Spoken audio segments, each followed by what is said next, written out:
La justicia y la puerta de atrás.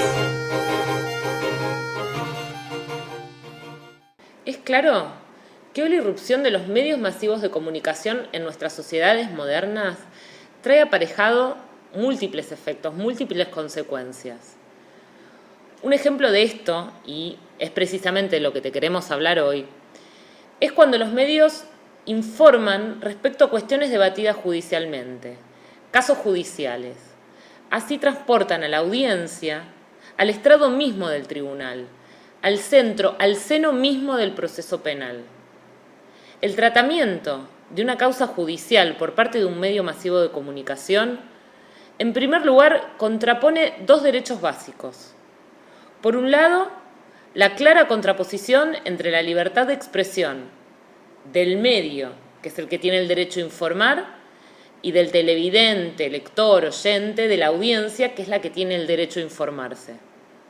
Pero por el otro lado está el derecho a la intimidad. Este derecho a la intimidad es el que tiene que actuar como límite a la voracidad que muchas veces tienen los medios y vulneran así el principio de inocencia. El principio de inocencia de la persona que está siendo sospechada, de la persona que está siendo denunciada, de la persona procesada. Ahora, con este primer análisis y contraposición ya podemos ir viendo cómo el tema que te planteamos excede lo meramente jurídico y se nutre para pasar al plano de lo comunicacional, lo sociológico, lo político y también lo ideológico. De este análisis que llevamos a cabo sobre el tema hemos podido extraer 4 pautas, 4 postulados básicos que nos parece importante que vayamos detallando en forma pormenorizada. El primer postulado, la primer pauta que nos parece interesante analizar es cómo se define cuál es el caso judicial que va a tener trascendencia pública. ¿Cuál es el caso que califica para estar en la portada de un diario, en el titular de un noticiero, en la radio o en un portal de internet? Es claro que abarcar la totalidad de los casos que llegan a los estrados judiciales, que podrían llegar a tener trascendencia pública, resulta imposible. Está también claro que no hay reglas ni pautas que se puedan fijar para definir cómo llega un caso judicial a un medio periodístico. Pero en la práctica podemos encontrar algunos indicios, como por ejemplo sería la gravedad de un hecho, o quién es la persona que está denunciada o sospechada, o quién es la persona o grupo de personas que están siendo afectados por ese presunto ilícito.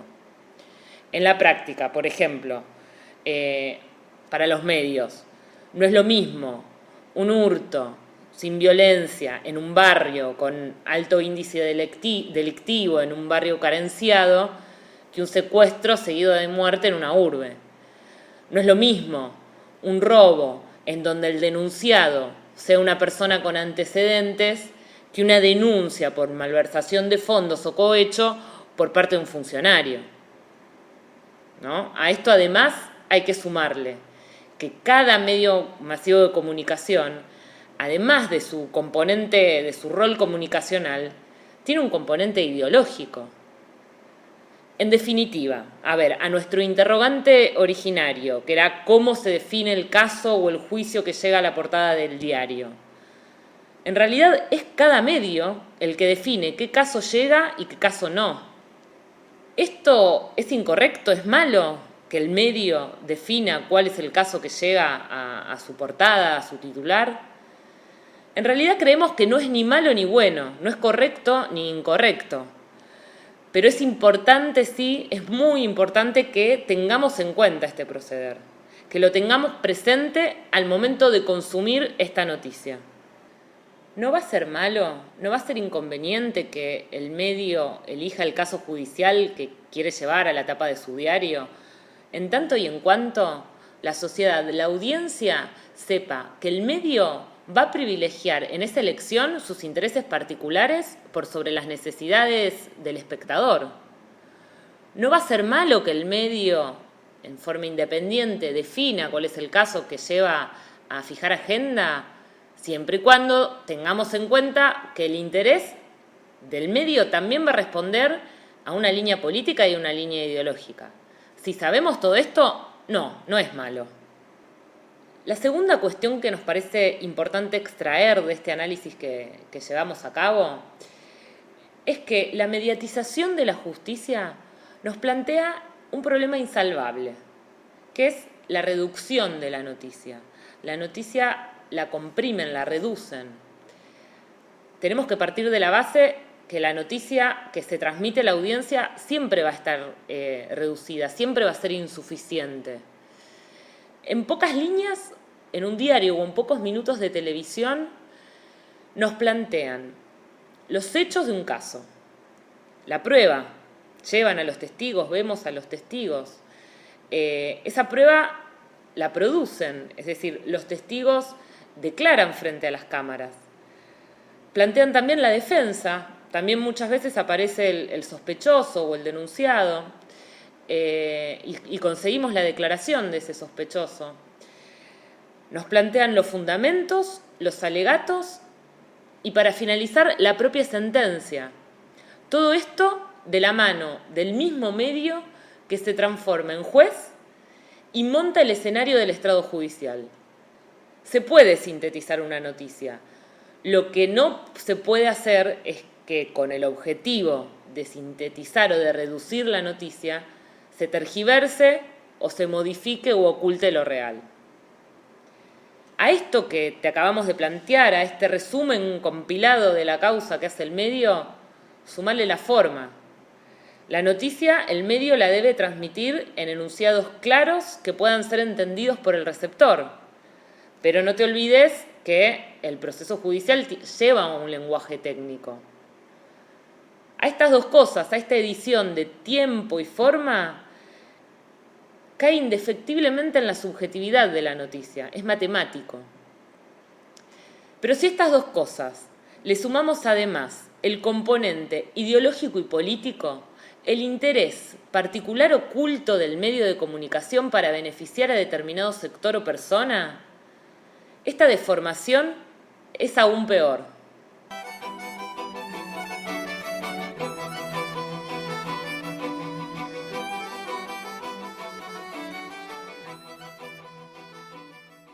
Como tercer pauta que podemos extraer del análisis que te propusimos al comienzo, está lo que llamamos el contexto. Ese contexto en el cual el receptor analiza y asimila la noticia, la causa judicial que te está mostrando el medio. La información de la causa puede ser presentada en un diario o en un noticiero, pero siempre va a ser junto con otras noticias que no guardan relación con la causa judicial. Así, por ejemplo, tenemos el hecho judicial y luego el pronóstico del tiempo, una noticia del panorama internacional, un estreno de cine.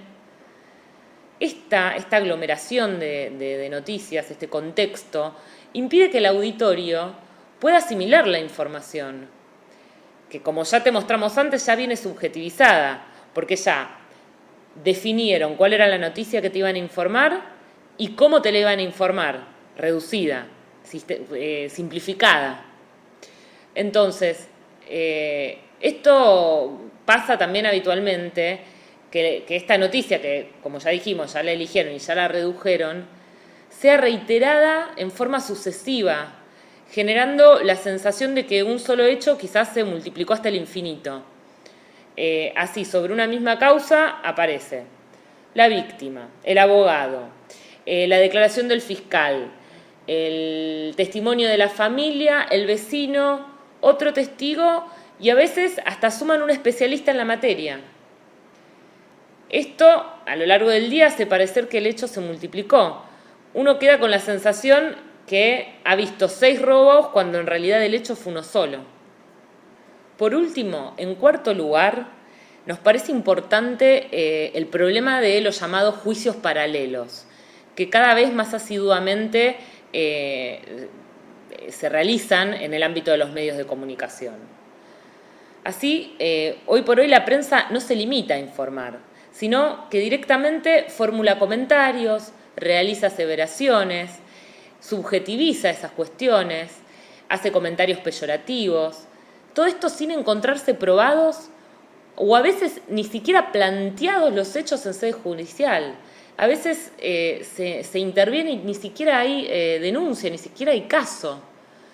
Esto trae en forma paralela dos consecuencias. Por un lado, puede afectar la imparcialidad de los jueces. ¿Cómo? Y piensen ustedes un juez o un fiscal que debe decidir sobre la excarcelación de un imputado o sobre la imputación ante una denuncia. Por otro lado, también puede provocar en la audiencia el sentimiento de impunidad. Esto se ve cada vez más, ¿no? ¿Por qué? Por el modo en que se plantea la noticia y por el escenario que te crean con anterioridad al veredicto. Escuchamos habitualmente sobre hechos. ¿Cómo pueden dejar libre a esta persona? ¿Cómo pueden tardar tanto? ¿Cómo puede ser que la justicia no intervenga? Si yo lo vi en la tele, lo leí en el diario. Yo los vi, los encontraron al lado del cuerpo. Escuché al vecino que dijo que hubo gritos. Vi las manchas de sangre. Escuché el testimonio desgarrador de la familia. Incluso en el canal, en el piso, llevaron un médico que dijo que las lesiones que le encontraron a la víctima habían sido provocadas por un cuchillo igual al que tenía el imputado. Estos ejemplos podemos sucederlos hasta el infinito. Nos encontramos a diario plagados de estos comentarios. Pero, ¿cómo no nos vamos a hacer estas preguntas si en unos cuantos renglones o en unos pocos minutos de aire nos plantean caso, hechos y sentencia? Los medios masivos no van a perder tiempo, no pierden tiempo en explicarle a la audiencia que existe un proceso, que existen plazos, etapas, pautas procesales que hay que seguir. Pero por sobre todo, en materia penal, existen garantías constitucionales que deben resguardarse. Con estas 4 pautas que te planteamos del análisis que realizamos, cómo definen el caso, cómo los medios definen el caso judicial que van a hacer noticia, cómo lo reducen, lo simplifican para poder contártelo, cómo luego lo contextualizan, lo ponen en un espacio determinado. Y por último, cómo esa noticia pasa de ser un relato, una crónica, al juzgamiento mediático ya directamente. Entonces, con estas 4 pautas, en realidad nuestro objetivo no es cercenar la libertad de prensa o cuestionar el rol de los medios, que por cierto, un rol muy importante dentro del régimen democrático. Lo que pretendemos con esto en realidad es plantear la importancia de realizar un análisis integral del rol de los medios frente a la justicia. ¿Cuál queremos que sea el rol de los medios frente a la justicia? Ahora, para no caer en conclusiones erróneas, debemos ponderar no solo las cuestiones jurídicas, sino también analizar el eje comunicacional, sociológico, político e ideológico del cual se encuentra cargado este contexto. No solo está en juego el derecho a la información, sino el derecho de los involucrados en los procesos judiciales. Lo que no hay que olvidar es que los casos deben sustanciarse ante jueces y no ante canales de televisión o diarios. Debemos sí garantizar a los medios masivos de comunicación el derecho a informar, pero no el derecho a juzgar. No ponemos en duda la libertad de expresión y el derecho a informar de los medios. Y sostenemos la importancia en la preservación de los derechos de cualquier persona que se encuentre involucrada en un proceso penal. Pero de lo que sí estamos seguros es que si no respetamos las garantías constitucionales, vamos a concluir que no será justicia. La justicia y la puerta de atrás.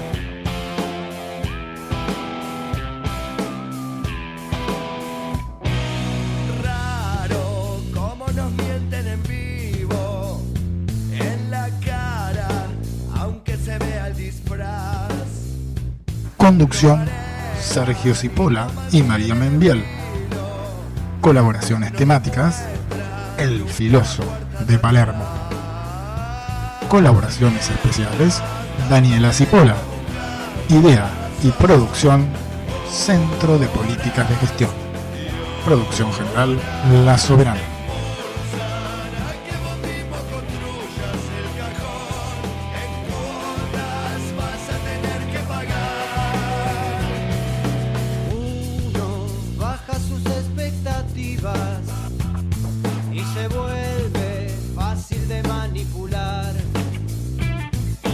memoria, tan primordial como esquiva, es lo único que nos puede salvar.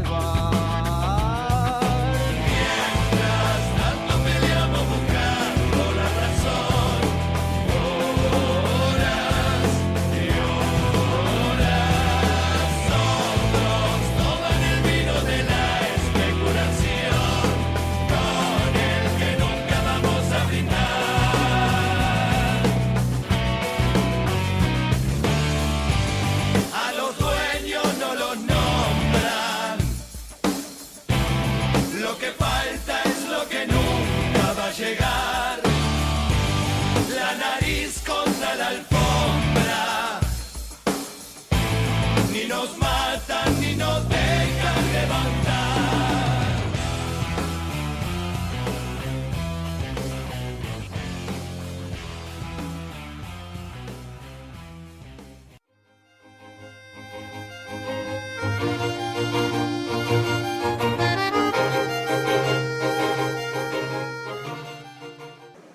Hola a todos, ¿cómo les va? Estamos en un nuevo programa de La Justicia y la Puerta de Atrás por Radio La Soberana. Hoy con Sergio. Hola Sergio, ¿cómo estás? ¿Qué tal? ¿Cómo andan? Nos pareció importante hablar de este tema, ¿no? De la mediatización de la justicia, de cómo juegan el rol preponderante que tiene los medios de comunicación en los procesos judiciales y más que nada en los procesos penales, ¿no? Exacto, y sería interesante por ahí terminar de ampliar lo que se plantea en la editorial, sobre todo en las 4 pautas que quedaron establecidas, y explicar un poquito más, si te parece María, lo que es cuando nos referimos a la reducción o la simplificación que hacen los medios de la noticia. Esto es importante, y cómo podemos evitar en esa reducción consecuencias que de alguna manera devienen disvaliosas o generan situaciones complejas para quienes la sufren, ¿no? Sí, nosotros ahí en el editorial un poco planteábamos, ¿no? No creemos que la solución esté en reglamentar esto, ¿no? En decir, bueno, ¿cómo se elige la noticia que llega al medio? La noticia que llega al medio o la causa judicial que llega a estar mediatizada llega de esta forma, de esta forma, de esta forma. Es un poco ridículo plantear la creación de pautas o procedimientos específicos. Ahora, sí me parece importante la difusión y que la gente, la ciudadanía, la audiencia en general esté al tanto de cómo se elige esa noticia, ¿no? De cuán subjetiva es y cómo es el proceso de selección. Creo en realidad los límites tendrían que ser el derecho a la información por parte de la ciudadanía y la ética en el ejercicio de la profesión por parte de los grandes medios. Lo que pasa es que prima más el interés comercial o el político o el ideológico. Exactamente. Lo que tenemos que ver es, o sea, como audiencia lo que tenemos que tener en cuenta es cuidado con los excesos. No compremos el producto terminado, no compremos el producto ya envuelto para regalo. Con todo esto podemos terminar a veces avalando un linchamiento mediático o mismo obstaculizando el accionar de la justicia, ¿no? Y pareciera que con lo que estuviste explicando existiera una matriz que a diario se reproduce en todos los medios, sobre todo en los medios o en los medios televisivos. ¿Por qué no detallamos algún caso para que por ahí lo concretemos, ese encuadre o esa matriz que tienen los medios o han dispuesto los medios? Bueno, comentábamos recién, mientras escuchábamos la editorial, el caso Pomán, la familia esta que desapareció hace un par de años, ¿se acuerdan? Que estuvo desaparecida como 20 días, si no me equivoco. O sea, se sabía que habían salido de la casa, y entre la salida de la casa y la llegada a destino desaparecen. Entonces se empezaron a elucubrar hipótesis respecto de que trabajaba el padre, si lavaba dinero, si no. Sí, eso lo vamos a escuchar ahora en el segundo bloque. Bien. Bueno, justamente en este caso hubo un tratamiento mediático bastante abusivo. La familia termina apareciendo muerta, había sufrido un accidente en la ruta, y en el medio se habían tejido distintas hipótesis. Fue bastante abusivo la intervención de la prensa en ese sentido. Después, por ejemplo, tenemos, que lo charlábamos antes, ¿no? La gente, la sociedad en general, que pide una justicia efectiva, una justicia rápida, cuando en el medio te muestran el acusado, te muestran los hechos, el testigo, y lo juzgan todo en 5 minutos. Recordemos, por ejemplo, el caso de Milagro Sala, más allá de, no nos vamos a meter en el contenido de la causa, pero cuando ella es detenida y piden la inmediata aprehensión, era por un caso de usurpación del espacio público. Todavía no estaba la causa de malversación o de cohecho en el ámbito de la justicia. Era una causa de usurpación del espacio público, y por eso decían, ¿cómo la pueden defender? Y en el marco de esa causa era cuestionada la aprehensión, la verdad. Pero Recordar la diferencia de trato en función de la pertenencia de clase con el caso García Bersunce, donde los acusados, que luego fueron condenados, permanecieron en libertad hasta el juicio. exactamente. Bueno, ese otro caso muy mediatizado donde se plantearon distintas hipótesis también en relación a toda la familia de la víctima, ¿no? Y tendríamos que pensar también cómo juega el peligro de juicios paralelos mediáticos, ¿no? Y a la vez cómo presiona, que no sabemos si es primero o el huevo o la gallina, cómo presiona esto sobre decisiones judiciales o de pedidos de imputación o de encarcelar con este mecanismo de presencia en los medios de los casos judiciales, ¿no? Sí, al mismo tiempo en la sociedad también generar un sentimiento de impunidad, de justicia lenta, ¿no? En cuanto a la imparcialidad de los jueces, pensemos la presión de un juez o de un fiscal que tiene que decidir la excarcelación de un tipo, de un sospechoso que está permanentemente taladrándose en los medios la culpabilidad del mismo, ¿no? El medio ya cerró el juicio, ya lo denunció, ya lo juzgó y ya lo condenó. Y el juez, cuando tiene que decidir o tiene que aplicar la norma que implica un sobreseimiento o una excarcelación, la presión mediática es importante, más que nada para en determinados casos.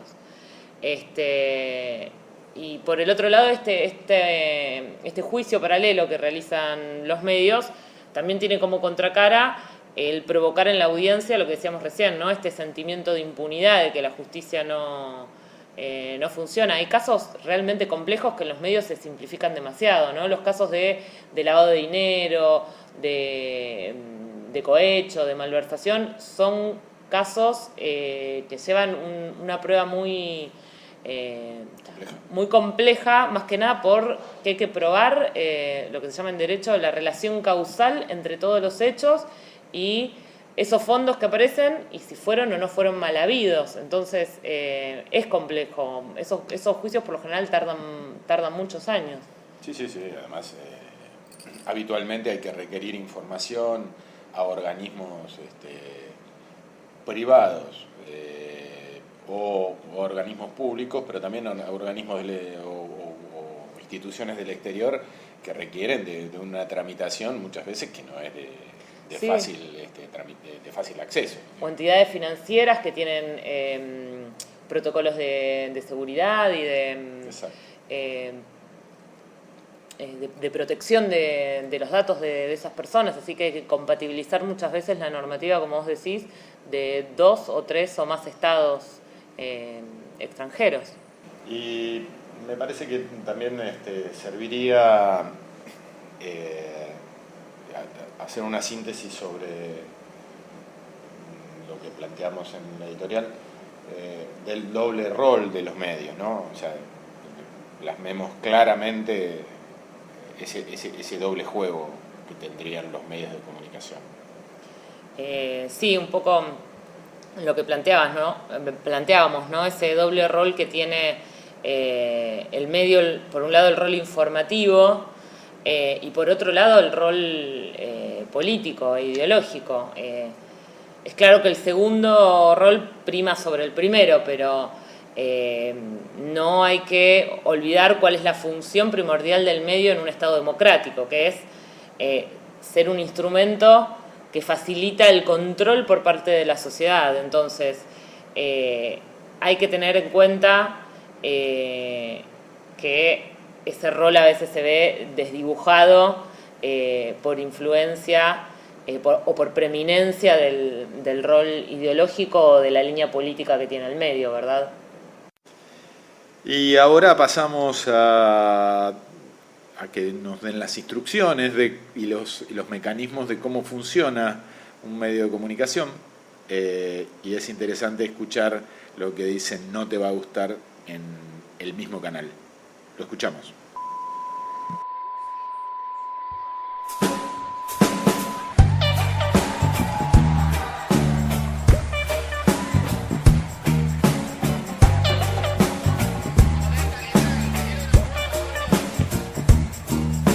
Dispuestos a mentir sobre papel, dispuestos a fingir frente a la cámara, pues total lo que digamos está bien. O al menos desde arriba ya me dieron el ok.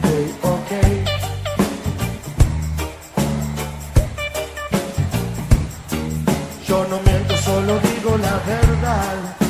Las fuentes son dudosas, pero digo la verdad. Hace tantos años que me conoces, si nunca desconfiaste, ahora ¿qué le vas a hacer? Ok.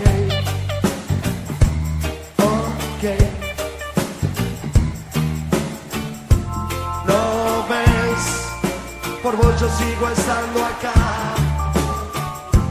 Me ves a la misma hora y por el mismo canal. Me ves.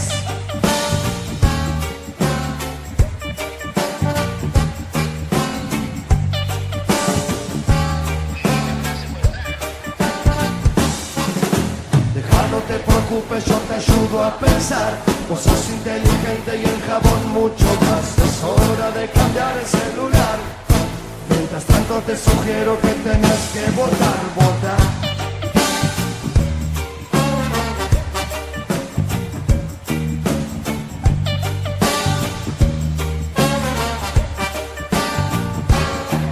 Yo no miento, solo digo la verdad.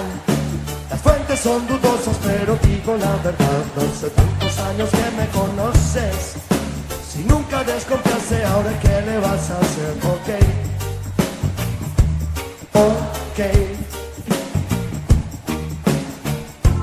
No ves, por vos yo sigo estando acá. Me ves a la misma hora y por el mismo canal. Me ves. Me ves, me ves, me ves, vos me ves, me ves, me ves, me ves,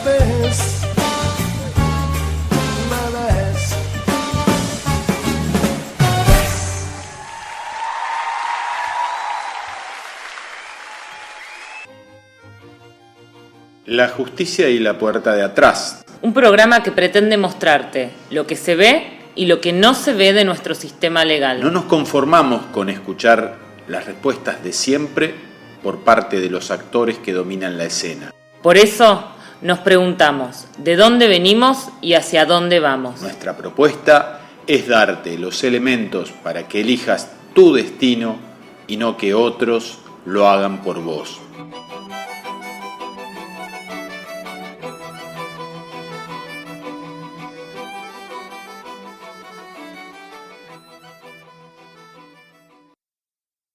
Seguimos en La Justicia y la Puerta de Atrás y estamos con Sergio. Recién nos comentabas que teníamos algunos audios justamente sobre el caso Pomar que mencionamos antes. Sí, tomamos el caso Pomar como un leading case en el que claramente se observa la sarta de barbaridades y la falta de seriedad en el abordaje de esta temática.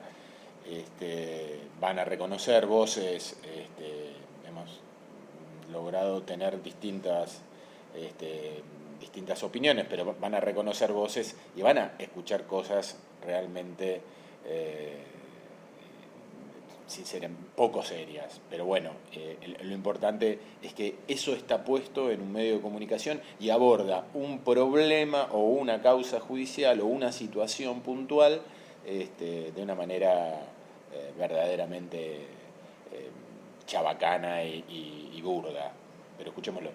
Se está investigando esto. Más de uno debe estar pensando en los extraterrestres. En muchos casos de desapariciones que no hay rastro y no hay nada y que dicen la es muy adopción probable. de la familia Pomar es posible. ¿Es posible? Es posible. No tengo la certeza, pero Sí. la posibilidad existe porque hay muchos casos de adopción. Pero que los extraterrestres se lo habrán llevado. Insisto, la verdad solamente la saben ellos. Se habla de problemas entre ellos, se habla de problemas económicos. Después de las 20:30 y pico se apaga el de Pomar. Sigue encendido el de ella. Pero nadie atiende. Si se apaga el de él, a lo mejor es porque tomó alguna determinación que todavía no sabemos de qué se trata. Si sigue sonando el de ella, es porque solo sonaba, pero no había posibilidad de atenderlo porque algo le pasó a ella. En estos momentos no se sabe absolutamente nada, no hay pistas. Es como si, como decían ustedes, se los haya tragado la tierra o se hayan escondido en algún lugar y no quieren salir, para pensarlo mejor. Pueden estar recluidos en un hotel o en un lugar o en una casa. Tal vez no viajó con la familia, tal vez viajó solo, tal vez pasó algo antes, hubo un plan. Luis Fernando habría cometido un delito contra el resto de su familia, pero esta es todavía una trama de la que aún no hay pruebas concretas. Qué llamativa, ¿no?, la falta de seriedad de los medios en el tratamiento de este caso, ¿no? Sí, y sobre todo teniendo en cuenta las consecuencias de 4 personas que las encontraron muertas después, sí. Producto de un accidente, ¿no? Ahora, nos pareció interesante que en los próximos testimonios lo encabecen en primer término Víctor Hugo Morales, que es realmente una figura preponderante en cuanto a la seriedad de cómo abordar un tema. Así que si te parece, escuchamos el complemento de otros testimonios de periodistas importantes que también caen en la trampa de tener que llenar los espacios, pero bueno, es bueno reflexionar sobre esto también. Me importa mucho reflexionar sobre el rol que tenemos los medios, obligados a llevar adelante el espectáculo de la noticia durante horas y horas, a inventar todos los temas, a imaginar todo lo que la imaginación de vez en cuando debiera reprocharse, porque son elementos demasiado sensibles los que estamos tocando. Hicieron de la familia Pomar un delincuente vinculado a la efedrina. Lo que debería pensarse con buen criterio investigativo es que justamente su profesión lo hace apetecible, por decirlo así, para el narcotráfico. Claro. No puede ser que no haya una huella, y al no haber huellas, paradójicamente, esto alienta versiones positivas. La investigación avanza y prácticamente decíamos, descartado la idea ya de un accidente. Esto está totalmente descartado. Contrariamente a lo que puede suponer el sentido común, que no haya rastros es ya una buena noticia. La foto de la familia Pomar como elemento de concentración y el péndulo radioestésico, yo he preguntado si la familia Pomar está con vida. Y parapsicológicamente obtengo la respuesta que yo vengo teniendo desde hace días, que los 4 están con vida. Hicieron de la familia Pomar un hombre que castigaba a su familia y que finalmente compró un revólver, mató a sus hijos, a su mujer y luego se quitó la vida. Un tema de que habían comprado un arma en el último tiempo para defenderse de la inseguridad y si esta arma habría sido o no utilizada para amedrentar a la familia y escapar. Había un problema entre Gabriela y Luis Fernando Pomar. ¿Y cuál es el principal temor? Que él haya usado este arma de fuego que aparentemente habría tenido en su poder. Otra hipótesis. Fernando Pomar hace 10 años sufrió un secuestro express en Ramos Mejía. Le cruzaron 2 automóviles cuando iba él manejando su automóvil particular. Tuvo que recorrer distintos cajeros automáticos. A partir de ese momento su vida cambió. Estaba obsesionado por la inseguridad. Y la hipótesis principal es que Pomar cometió un delito contra el resto de su familia, que tal vez tiró el auto a algún espejo de agua, así se llama. Bueno, es trágico porque estamos hablando de la muerte de una familia, ¿no? Pero lo que escuchamos recién, la invitación al programa del parapsicólogo que dice que él vio que están vivos, la verdad es burdo, ¿no? Esto es lo que decíamos antes cuando se invita muchas veces especialistas en la materia. Una cosa es invitar a un abogado, invitar a un médico, ahora un parapsicólogo ya es el borde. Y hay que llenar el espacio. Y un poco finalizando este bloque, Víctor Hugo de alguna manera sintetiza este triste papel del periodismo o de los medios, y un poco coincidiendo lo que siempre decimos en el programa, que elijamos nosotros nuestro propio destino y que nos lo elijan otros. Así que un poquito, Víctor Hugo, acá nos identificamos con esa síntesis que hace Víctor Hugo del caso Pomar. Escuchemos. Los medios de comunicación participados de una manera tristísima una vez más. Son ustedes los que tienen que recordar los títulos que vieron. Los analistas de noticias policiales hablando seriamente, creando misterio alrededor de algo que ahora tiene esta resolución tan pero tan lamentable. Si no somos críticos nosotros, los periodistas, de lo que ocurre en el manejo de las noticias, séanlo ustedes. Y castiguen a quienes correspondan por estos 24 días de sospechas infundadas, de análisis torpes, de búsqueda de todo lo que podía indicar algo morboso detrás de lo que ahora es una dolorosa pero simple muerte.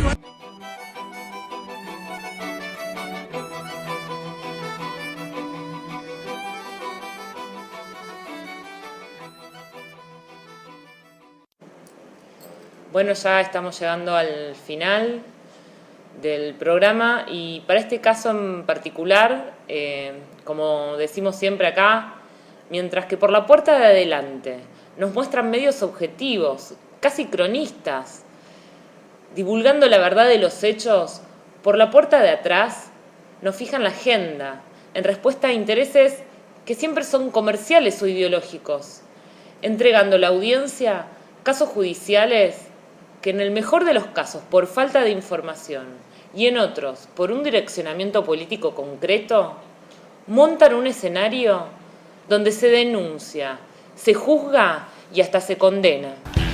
La justicia y la puerta de atrás.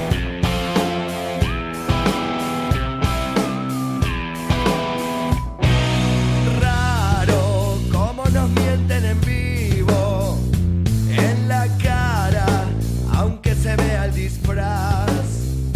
Conducción: Sergio Cipolla y María Membiel. Colaboraciones temáticas: El Filoso de Palermo. Colaboraciones especiales: Daniela Cipolla. Idea y producción: Centro de Políticas de Gestión. Producción general: La Soberana.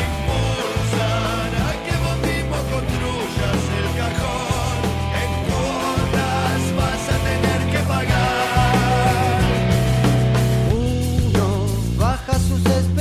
cautivas y se vuelve fácil de manipular. La memoria tan primordial como esquiva es lo único que nos puede salvar. Mientras tanto peleamos buscando la razón, horas y horas, otros toman el vino de la especulación, con el que nunca vamos a brindar.